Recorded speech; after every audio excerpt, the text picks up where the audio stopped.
They never expected my CEO to fall in love again. Especially with me. The day I spilled coffee on Alexander Pierce's $5,000 suit was the day my life changed forever. Not because I was fired, though I was certain that was coming, but because it was the first time I'd seen emotion crack through his perfect marble facade in the 3 years since his wife's death. If you're enjoying this story so far, please hit that like button and subscribe to the channel for more emotional romance stories that will keep you coming back for more. I never expected to fall for my boss. It wasn't just the power imbalance or the fact that he was 15 years my senior, it was the invisible wall he'd built around himself after losing Sarah. Everyone at Pierce Enterprises whispered that Alexander would never love again. The man who once lit up board meetings with his charisma had become a ghost in an expensive suit, mechanically growing his empire while his heart remained frozen in time. Ms. Collins. His voice was ice as coffee dripped from his sleeve. My office. Now. I followed him, clutching my portfolio like a shield, mentally calculating how many months of rent I could cover before my savings ran dry. The executive floor was silent except for the click of my heels against marble, each step bringing me closer to unemployment. His office was a monument to minimalism, all glass, steel, and spectacular views of the city skyline. Alexander stood with his back to me, silhouetted against the afternoon sun. 3 years, he said quietly. Sir? 3 years since anyone has made me feel anything. He turned, and I was startled to see the ghost of a smile on his lips. Even if it's just irritation. That moment, that tiny crack in his armor, was the beginning of everything. I wasn't fired. Instead, Alexander assigned me to work directly with him on the company's newest philanthropic initiative, a foundation in his late wife's name. Hours turned into late nights poring over proposals. Professional distance slowly gave way to personal conversations.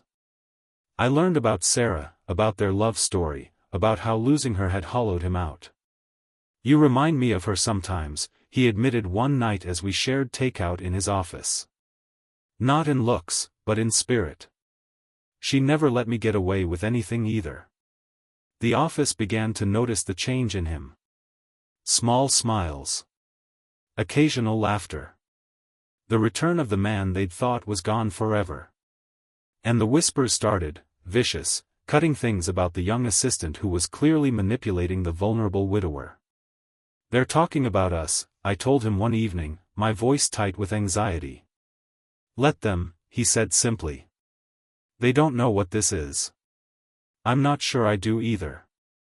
The board was less forgiving. At the quarterly meeting, Harrison Wells, Alexander's oldest friend and business partner, cornered me in the hallway. Whatever game you're playing, it ends now, he hissed. He's finally functioning again, and I won't let you destroy him for your own advancement. I didn't know Alexander had overheard until he appeared behind me, his expression thunderous. She's the reason I'm functioning again, Harrison. The company gala became our turning point. I'd avoided attending, knowing the scrutiny we'd face, but Alexander insisted. I wore a simple black dress, nothing that would draw attention, and tried to blend into the background. But halfway through the evening, Alexander took the microphone. 3 years ago, I lost the person I thought was my only chance at happiness, he said, silencing the room. I've been existing, not living. Running this company on autopilot while keeping everyone at arm's length. His eyes found mine across the crowd. Until someone brave enough to challenge me, patient enough to understand my grief, and kind enough to see past it showed me that the heart can heal. He crossed the room to where I stood frozen, took my hand in his, and in front of the entire company, kissed me. The fallout was immediate. Board members threatened to resign. Clients questioned his judgment. My co-workers either avoided me entirely or suddenly wanted to be my best friend. Through it all, Alexander remained steadfast, but I could see the toll it was taking. Maybe we should take a step back, I suggested one night.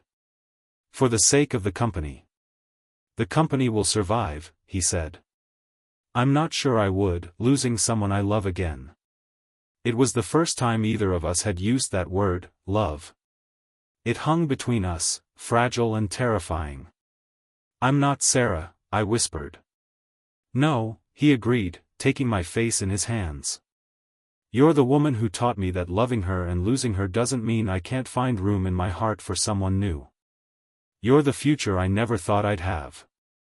We faced the world together after that.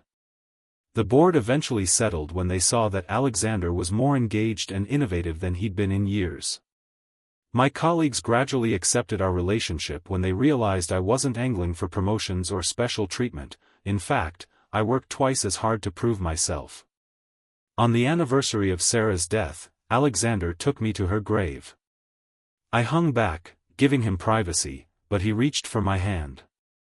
"I want her to meet you," he said softly. "The woman who saved me from drowning in grief."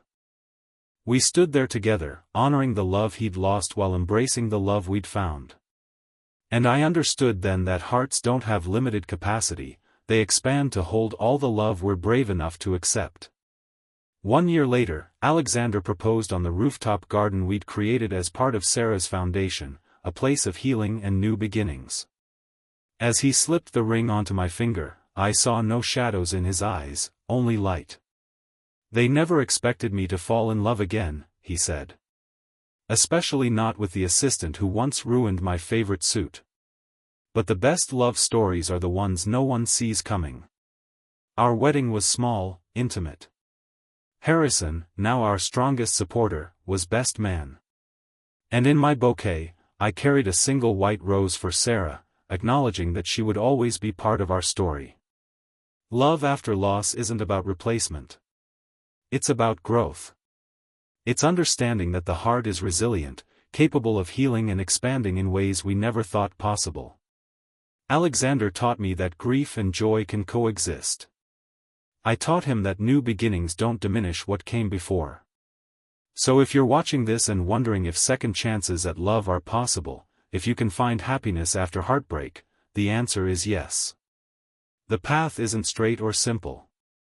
It requires courage to open yourself to potential pain again. But as Alexander and I discovered, the risk of loving is always worth it. If our story touched your heart, please hit that like button and subscribe for more content that reminds us all that love finds a way, even in the most unexpected places. Share in the comments if you've experienced a second chance at love. Your story might inspire someone who needs to hear it today.